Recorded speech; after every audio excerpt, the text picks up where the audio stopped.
welcome to the office. Pull out your chair now. Okay. Take a seat. All right, so this property is in Port Jeff. It's a 4-bedroom, 1-bath. It's located on a corner.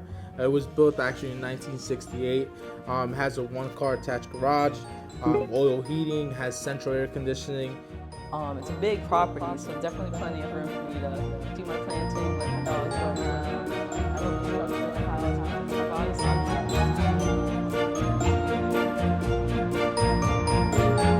I got an idea.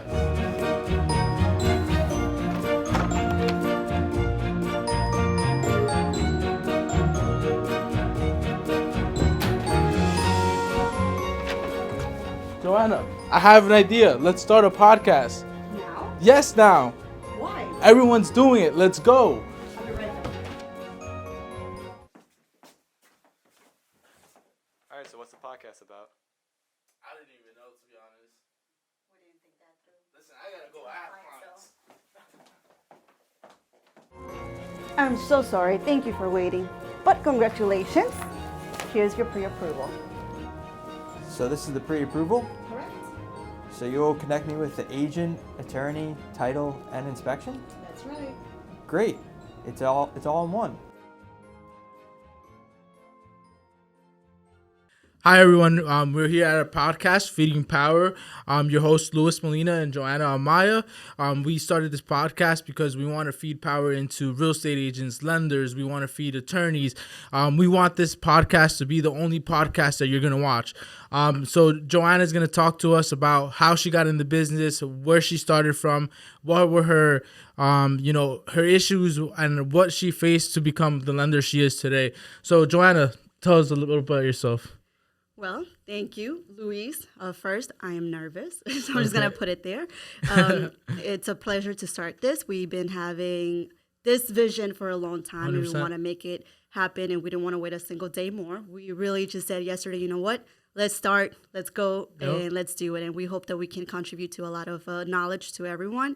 And it's going to be about real estate and more. It's going to be with me as a lender, Luis as an agent, what inspired us, what were our struggles, how did we manage to make it here through the pandemic, because it was like a new chapter for us, especially for me that I was beginning the career about a year ago. So hopefully we'll get into details. As many of you know, I'm the lender. He's the agent. Let's get started. And before we start this episode, I want to shout out Arca and his team, Ep1, for making this happen.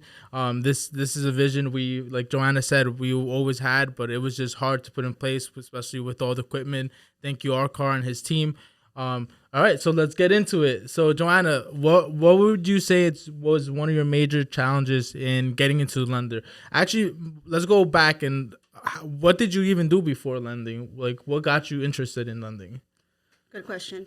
So, as you may know, and a lot of you might not know, but Luis and I are actually good friends. And we did start as friends before we started as business partners. So I think that's what keeps the balance between us working directly to the main goal, which is helping others and not really too focused on the, let's just say, the commission, right? We're more focused on the mission. So for you that don't know, I used to be a photographer and videographer. I used to manage manage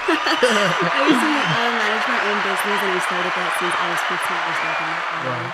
I always knew I was interested in business. So I was always focused more into self-development, reading those books. It's not that school wasn't for me, but it's just that it was so much that I thought I wouldn't need. So in high school, I thought I cheated the system, just going on Thursdays for reviews, and then on Fridays for the exams, and I would just get the 90s that I needed. Then I went ahead and I decided that I'll take my associate's degree in business, and I went to NCC, got my associate's, and I really realized that it had to be, you got to put, the work in the field, and that's really what's going to make you 100%. know what's going to be it. I started trying everything that it comes to business, including selling cars. So you sold cars? Yes. Oh, I would never imagine you selling a car. I know. I wouldn't. I mean, I would imagine actually selling. Really? Because last time I remember you also told me like you were driving a box truck. I'm like, Johanna driving a box truck? So I went, Crimson's, if you're watching this, comment. I remember, I went to work for this family business, and then they were like selling commercial vehicles Yeah. and everything. And I also drove the plow trucks The plow too. trucks. Like, I was this tiny on those huge trucks because they wanted to see how they ran the You couldn't business. even see out the window. I You're driving the couldn't. truck. I used to actually have people honk and be like, That's crazy. Yeah, so that was a really fun experience. It was one of my favorites. Yeah, and then yeah. I crashed his car, but that's the sad. We gotta give you applause. Yeah. So eventually I graduated, so I decided that I had to move to Texas Yeah. to start this career of selling cars and start this car dealer with So my you uncle. wanted to be a saleswoman in Texas, pretty much. Correct. So Okay, I cool, moved, cool. and I decided to come back. Yeah. When I came back, that's how I met you, and I was like, I'm gonna focus on learning the real estate, which I always had a huge interest in. Yeah. And then we decided that we were gonna focus on helping a lot of people, and I felt like I was always good at numbers. I Yeah. wanted to be an accountant and good in sales. So I was like, all right. Yeah. And what really challenged it was because a lot of people would say that the MLO license was very hard.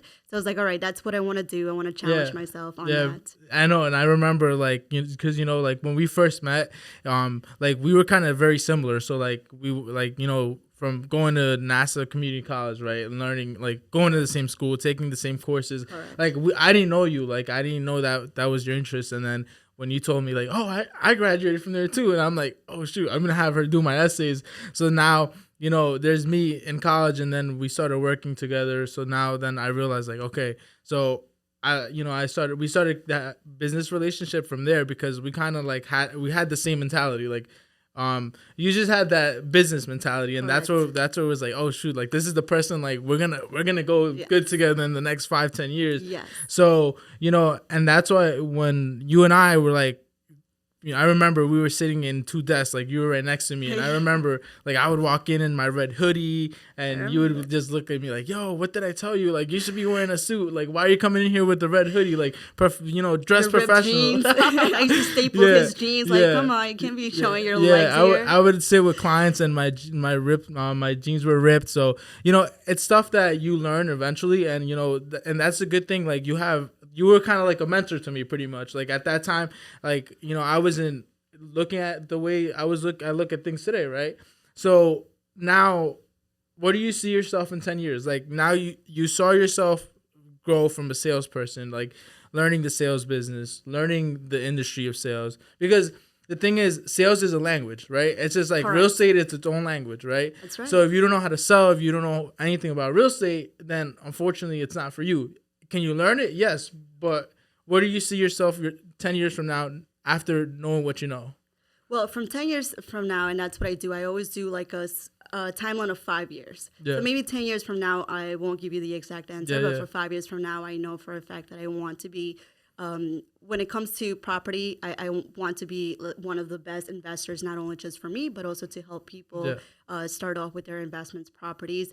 One of my dream goals, and I'll speak it into existence today, is to own property in the actual big city in Nice, Manhattan. nice. And right now, the chance is almost there, but it's full prepare. You got to prepare, Yeah, for 100%. big projects. So I see myself growing in my profession and growing in my investments, and definitely I see myself working with you still. Yeah. The good thing about Luis and I is that we plan ahead and then we go ahead and we execute, and that's why we get along so good, because we'll have a project together, and then we'll both brainstorm and then we'll bring it into life. And I think that's why we do great working together.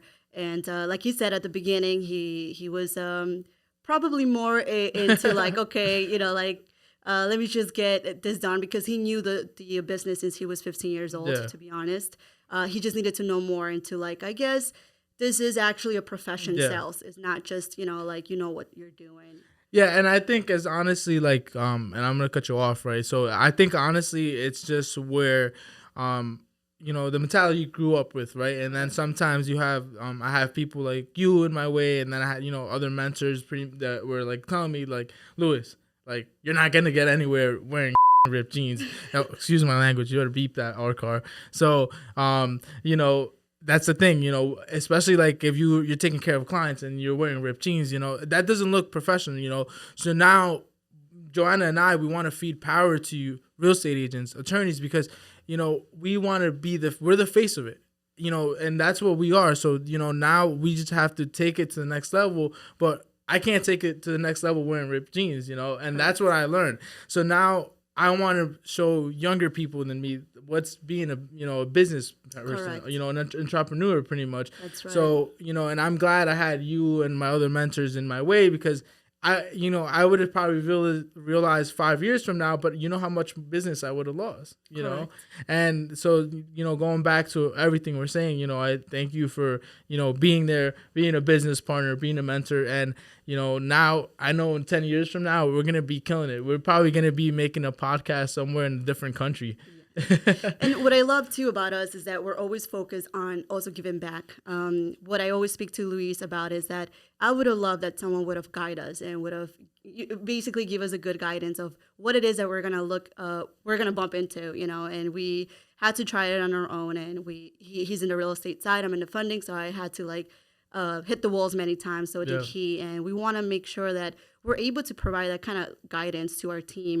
Me as my team with the lending, him as his team with the real estate.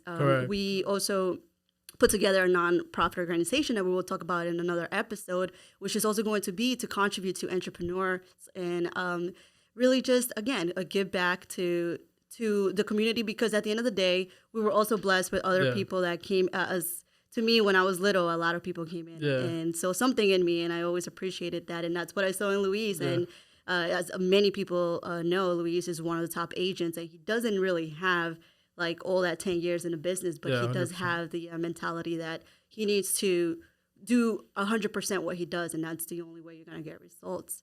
So, Luis, what about you? Tell us how you started the business. So, I'm just right now. I'm starting to get my name out there more. So, the story comes back, and it's very, I would say it's touching, because, it goes back to my family, and especially everything with family is very important to me. So, I got into the business when I was 16. So a lot of people might not know this, but my father was going through foreclosure.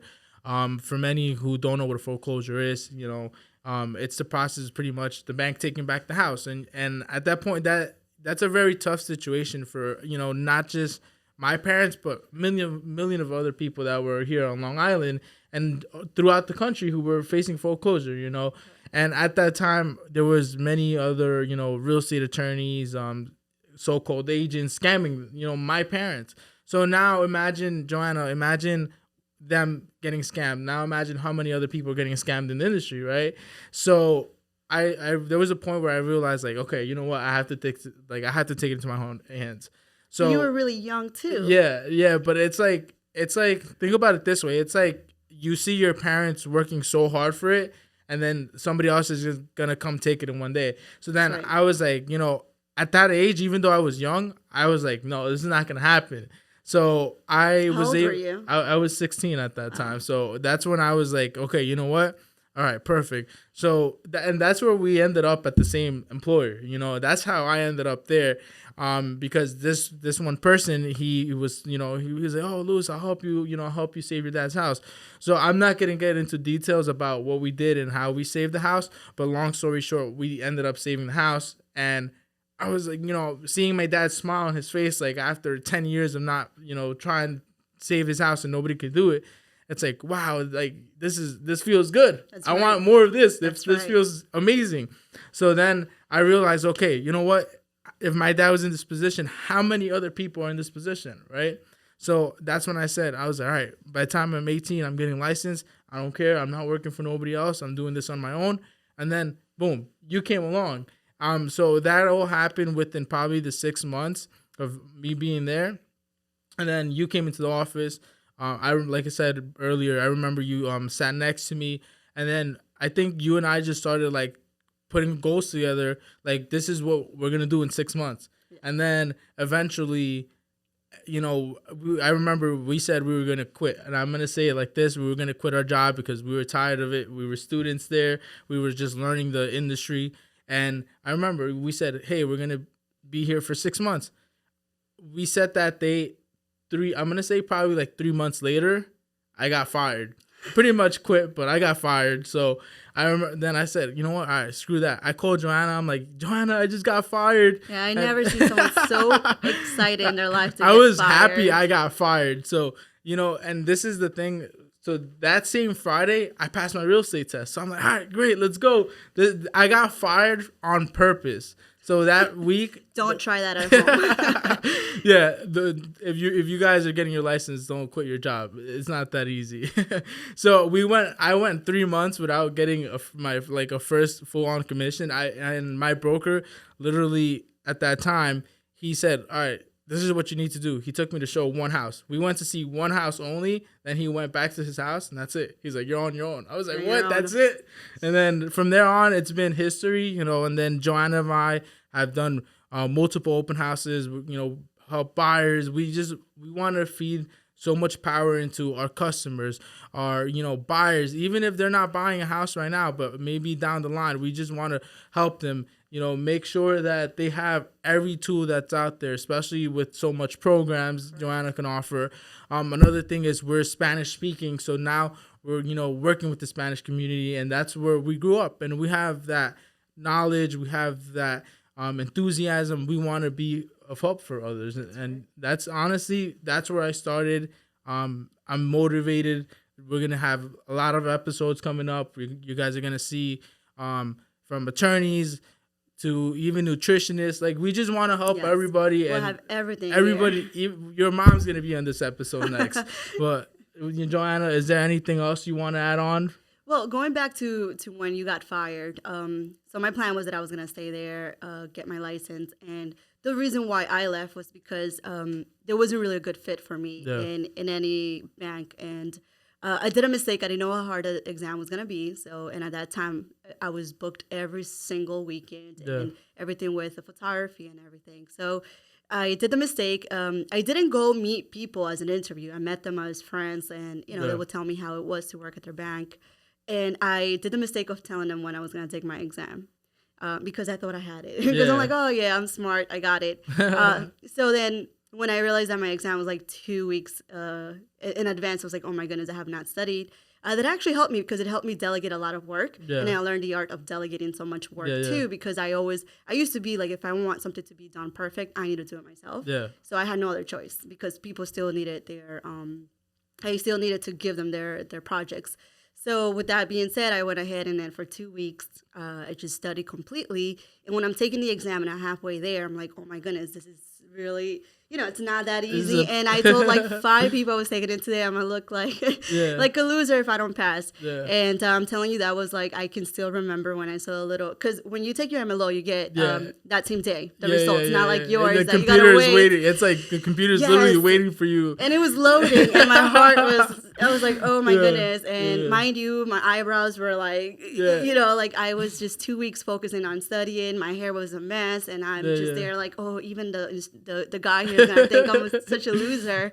And the first thing I saw was pass. And you jumped up the chair. I screamed and people were still taking their exam. And then all I saw, because it was a glass door, and I see the guy looked at me like, like, you passed it? You don't look like someone else passed it. And that same day, I was like so excited. Everyone did call me that I did tell them, including you. Yeah, I did. And I was like, yes. And I passed it. That the following day, I actually went to do my nails, my eyebrows, my hair. But the reason I chose the bank that I'm with, and that was a good fit for me, was because of the technology. Technology, and it's amazing. It's amazing. And they didn't really have a Spanish MLO. So I was like the first one, so they like it or not, I'm the pioneer there when it comes to the Hispanic market. 100%. And I had like under my sleeve a lot of knowledge when it comes to immigration, as I used to work at an immigration law firm. So that helped make the process a lot easier for people that are in that situation, because you have someone that understands them and knows exactly what situation they are in. So that's the reason, really. And then I was like, okay, I gotta go. I gotta get out of here. I have nothing against that place. I actually did learn a lot, and I appreciated that place a lot. Those were like amazing 6 months. And I would have stayed longer if my license wouldn't be, it would have been a good fit with the people that were affiliated with the business. 100%. And you know what's funny now, like you said, I mean, at least you took your MLO test one time. Yes. Because I took my real estate test like 6 times. In the MLO. Cricket. Oh, cricket? I thought it was... In the MLO, you gotta wait a whole month if you don't pass it. So I was not willing to wait. No, I know. And then like I took my real estate 6 times, and I remember every time I'd be like, I have the test. April 2nd, for example, right? I'd be like, all right, let's go. Boom. I would go in there like, yo, Joanna, I passed the test. Yes. Boom. Friday comes, failed. The first time, I'm like, damn. We used to check together. I'm like, do not check until you get here. Yeah, so, and then I remember the next week, I'm like, all right, Yes. you know what? Okay, it was like $15, I think, every time I would retake the test. So then I'm like, all right, you know what? Next week again, boom. I would the next week I would go. I'm like, yes, all right, boom. I got this. Yeah. I mean, you did have school. You had like full-time school, and then you had the job, and then you're working with your dad. So I mean, come on. I mean, no, I know, but it's just like you know, like especially for the newer agents, like if you're gonna take the test, study the material. It's just because I'm gonna say I got cocky and I thought I knew the stuff, like, you know, especially like if you're kind of like in the industry already, you kind of figure out like, oh, this is that, right? Correct. But in the test, there was nothing of what I knew, so I'm like, oh, geez, like I thought I knew this, so now, you know, it's like a whole different thing, and now when you're sitting there, you're like, oh man, like I thought I knew this, now I don't know anything. So, but you know, now People come to the office all the time, ready to check that. I was like, all right, let's go. And it was like failed. I'm like, all right. Yo, so now after 6 times, I'm a licensed real estate agent. I'm about to take my, you know. So that also brokers goes as to well. anyone that's taken the license for like real estate agent license. As a salesperson, if you're not passing it, just know that that's not going to make your career. Yeah. If you pass it the first time, that doesn't mean you're going to be successful immediately. And if you pass it in the 6th time like Luis, doesn't mean that you're going to fail, because Luis came in and once he got licensed, he killed it in the field. And some people pass in the first try and they're still struggling because, again, you're not open to learning the business. You come in thinking that you already know what you're doing, either because you already sold a property with someone else or whatever the reason is. This industry, you need to be fully evolving when it comes to everything, including knowledge. Yeah, and even building relationships. And I'm going to say it again, like building relationship with your lenders, attorneys, you know, photographers, home inspectors, even the appraisers that, you know, you will use with the lenders. Like, you want to build a relationship with them. And I'm only saying this because it's very important. Like, that's what's going to build your business. Even you don't ever know when you're going to need an attorney, you know, and maybe 5 years from now. But if you have that good relationship, or you have, you know, you had a good experience. If they had a good experience with you, they're going to, you know, make the process go a lot easier, you know. But if you're annoying, guess what? It's going to take forever.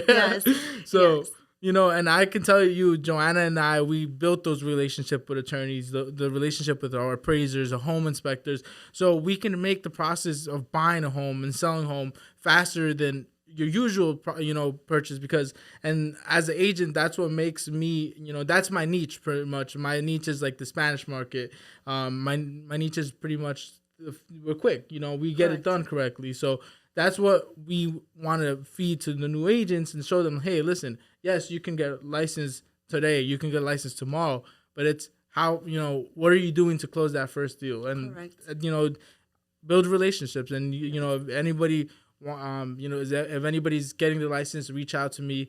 If anybody's thinking in getting their MLO, reach out to Joanna for more information. I know that she's definitely looking to grow power players just as I am, and we're ready to kill. You know? That's right. So I don't know how much time we have left, but just to give you a heads up on the other episodes, again, like you said, we will be bringing people, professionals, people that we work with. The great thing about this business and this industry is that you don't have to work with everyone. People that work with everyone, I just really don't know what kind of quality business they do. I like to work with the best, like elite, the best, the elite best, team. I like best. to work with the best. And the best does not mean just production numbers. It means your attitude and the way you go about. I love all of the agents I work with. I honestly love all of them. And if I'm not working with them, and I did at the beginning, then, you know, something must have happened either with their business or mine that we just didn't. That doesn't make them a bad agent. That doesn't make me a bad MLO. It's just that you have that privilege in this industry to know who you want to work with and make things easy. It's like a puzzle. It has to click. And if it doesn't click, just move on. You know? And if you get along with your team, and by your team, your connections, your relationships, then everything's going to go faster. 100%. And the only ones that's going to benefit is going to be the borrowers, the seller, and, well, everyone in general. Yeah. So it's like a relationship, but it's like, you know, like you said, it benefits everybody, and that's what you want, because, you know, you never know when that buyer is going to need you for the next purchase, or maybe not even for their purchase. Maybe 20 years from now they want to do something and they're going to call you, you know, and we build that, and that's what we want to introduce to the newer generation, the newer agents, that even, it's going to take long, like some people, take a year to get their first deal done. There's people that take 1 month and they're already 3-4 deals in. But, that's what we have to show people. Now, Joanna, let me ask you one question. Obviously, we don't get into numbers, but how long did it take you to get your first deal in with your mortgage license? It was actually that first month. Nice. Yes, it was that first month. Again, when we talk about like relationships, and I've been in sales for a long time, you're constantly building this relationship. So if today you happen to be someone that's probably selling a certain service and you want to go into real estate, people will follow you depending on who you are when you were doing a certain thing. Yeah. So I was blessed that happened. Yeah. And actually the first refinance was my own house. It was like great. And then the 2 referrals came in. Actually, my first closing was 2 in 1. Mm-hmm. It was a Saturday because it was refinances. So it was like 2. And it was, but again, I was still coaching because I'm a soccer coach, and I was still coaching. So I had to be at the office like at 6 a.m. Yeah. And John Presti would be like there ready to train me. I had to like run out at 2 p.m., train the girls, come back in traffic from 6 p.m. and leave the office like around 12 midnight. Yeah. So by the time that, a month passed, I was already making all this work. And after those 2 closings, then it was just like it came in. So the hard work definitely paid off, right? The hard work paid off. That in 4 to 6 months, I already had to have my first assistant, and that's where Lisa came in. And now we're, now we have Elizabeth as well. And the first year, for a first time, I would say I will give myself a little bit credit on that. I closed 29 deals, more than $10 million in production. Awesome. Yes. Awesome. And then now this year we're going stronger. Let me give you a round of applause. Yo, so now I also wanted to ask you something, right?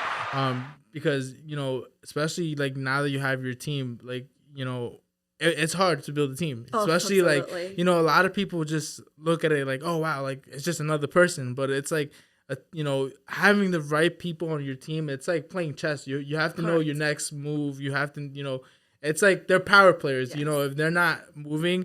And like, how did you even decide you wanted to have a team? Because I remember when we first started, it was just like you and I, right? And then it's like, wait, now we had another person. And then I added another person. And then it was like, we just kept adding and adding and adding. Yes. And, it's not easy, especially like for even like, I know like people who have 10 years of experience to, have somebody on their team. It's like, I would say it's like taking care of a baby, That's right. And they need time. Mm-hmm. You need to invest time with them, because a lot of people would say I have a team just because they feel big having a team. I'm a team leader. I have 10, 20, whatever the case is. But they're not investing time, and they're not adding value to their team members. So if you only have 3, that's fine. But they're high quality people. You don't have 10 people that are just wasting your time, or you wasting theirs. Yeah, 100%. Promising them dreams that promising the world, and they can't get anything. Promising the world, and you're really just contributing to whatever you can make money out of them. But not really investing in them. So what really made me feel that I needed a team is because, like I said, once I started closing 1 and 2, and the Hispanic market is one of the toughest market there is, but they're the most loyal. You help one person, they'll send you even their first newborn. Yeah. So that's how it started. The pipeline, it started getting so big, the referrals and everything. And the work, like the documents for the Hispanic market, those are tough. Listen, you're telling me we work in the same market. Yes, but I'm dealing with all this bunch of documents. Yeah, listen, sometimes you, like, trust me, I understand 100% what you mean by the Hispanic market. Sometimes, like, they don't even know where half of their documents are. It's just like, we want to help, and that's what we love doing. That's what we love working with the Spanish community, because, I know Elizabeth and Lisa on your team also speak Spanish. Correct. I have a couple agents on my team who are Spanish speaking. But we have it all pretty much. That's right. So that's what we love. Joanna with the lending, she's amazing. She gets her deals done. You know what? I'm gonna throw this out there. Joanna just got a deal for me done. We literally signed contracts on, I'm gonna say February 17. I was on vacation. And I came back. We were full executed. We're actually closing on Tuesday. So we closed this deal in less than 4 weeks with Joanna. Actually, less than 3 weeks. 3 weeks. 3 yes. weeks. Yeah, 3 and weeks. This is actually the second deal this year. Yeah. That used to be the normal thing for the pandemic. And then with the pandemic, been about almost 4 or 5 deals yeah. that had happened like that, where we closed within the next 16 days. But again, you need to have a good team. Yeah, And definitely. yes. And if your lender is taking 45 days, make sure you call Joanna, because you want 16-day. We gotta give her a round of applause. 3 weeks. You know, that's a heck of a lot better for buyers, especially if they're in a moving out situation. Yes. So, remember, sorry to cut you off. Remember when your borrower gets in, they're probably locking their rate for 30 to 45 days. So Yeah. if your lender's taking longer, there's extension fees, and that's Yeah. money for your borrowers. they're losing money. Correct, they're losing 100%. money. Yeah. So, all right, sounds good. So I think we're gonna end this podcast here. You know, we're happy. We wanted, like I said,